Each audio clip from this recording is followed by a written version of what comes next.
SBI जो मनमानी कर रही है, इस मनमानी को फिर से सुधारा जाए। आप हमें ये बता दीजिए कि अगर 3300 का नाम सोल्जर बोर्ड और स्टेट सोल्जर बोर्ड और डिस्ट्रिक्ट सोल्जर बोर्ड दोनों ने अगर वेरीफाई करके अगर आपके पास भेजा था, तो जब 3300 का नाम क्लियर हो गया था तो आपने 1100-1200 लोगों को ही कॉल क्यों किया?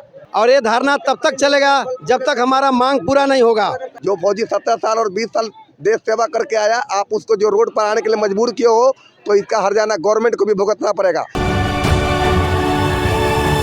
नमस्कार, आप देख रहे हैं तीसरा पक्ष न्यूज नेटवर्क। आज पटना के गर्दनीबाग में भूतपूर्व सैनिकों ने धरना एवं प्रदर्शन के माध्यम से जमकर विरोध प्रकट किया।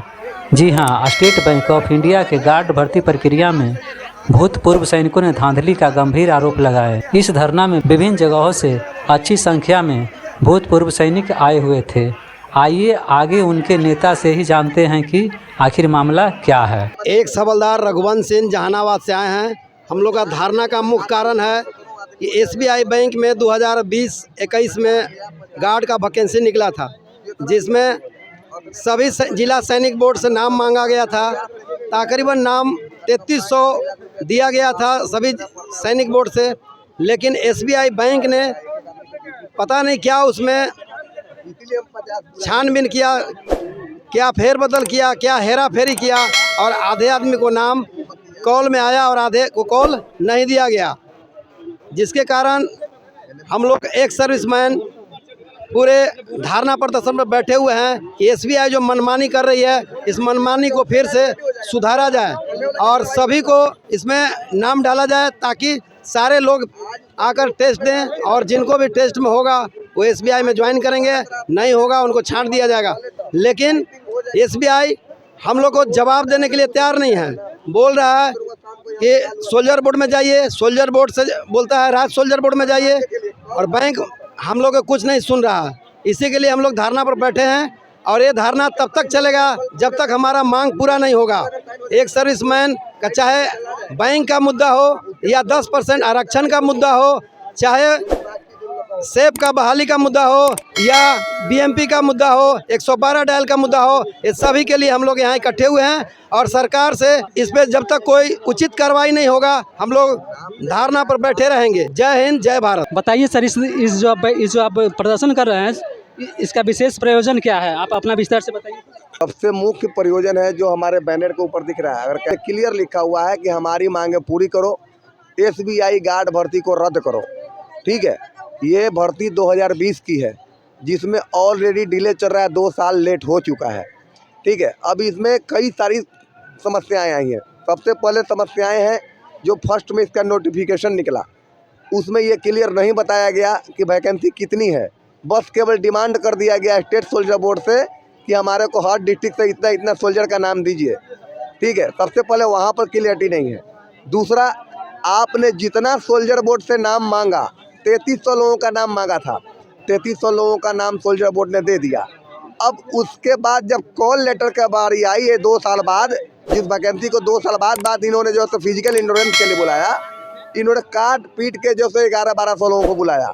अब हम लोगों का मेन क्वेश्चन मार्क यही है कि आपने क्या किया, कैसे किया, ये खाली हमको बता दो।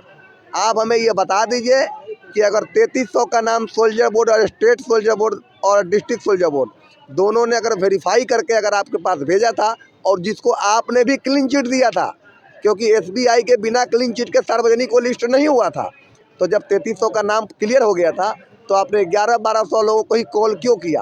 बाकी को बिना फिजिकल इंश्योरेंस कराए आपने ये कैसे जान लिया कि ये लोग अनफिट है? उनको कैसे आउट कर दिया आपने? बिना एग्जाम दे रहे आप ऐसे ही किसी को डिस्क्वालीफाई कर दोगे? तो हमें केवल ये जवाब चाहिए कि किस लिए हम लोग को बाहर निकाल दिया गया, और उसी के संदर्भ में हम लोग आज ये धरना प्रदर्शन के लिए बैठे हैं।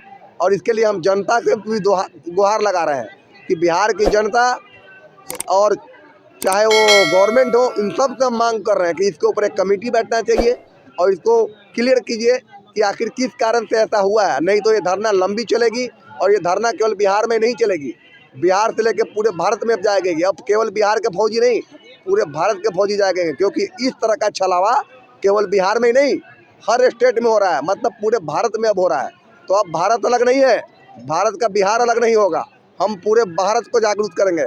और हर भूतपूर्व सैनिक के घर परिवार को जागरूक करेंगे, क्योंकि हर घर में एक भूतपूर्व सैनिक है आज के डेट में, चाहे वो पूरे भारत में देखो चाहे बिहार में देखो। तो अब केवल हमारा मुद्दा नहीं है, ये आम जनता का भी मुद्दा बन गया है। हमारे मान सम्मान के साथ खिलवाड़ किया गया है। ये हमारा विरासत है, ये हमारे विरासत में मिला हुआ है। जो फौजी 17 साल और 20 साल देश सेवा करके आया, आप उसको जो रोड पर आने के लिए मजबूर किए हो, तो इसका हर्जाना गवर्नमेंट को भी भुगतना पड़ेगा, जवाब देना पड़ेगा गवर्नमेंट को यहाँ आकर कि आखिर किस कारण से ये कार्रवाई हुई और इसके लिए उन्होंने क्यों कुछ नहीं किया। 4 दिन से हम लोग इधर उधर भटक रहे हैं, हमारे पास आज तक कोई आके ये नहीं पूछा कि आप किस लिए यहाँ हो। अरे पूछो तो सही, करोगे कि नहीं करोगे ये तो समय बताएगा।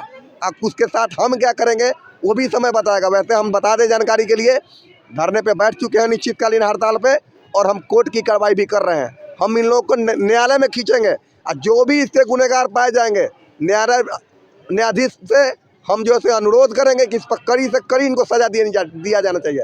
ऐसी सजा देनी चाहिए कि आने वाले भविष्य में अगर कोई ऐसे कार्रवाई करता है तो उनकी रूह कांप उठे। धन्यवाद।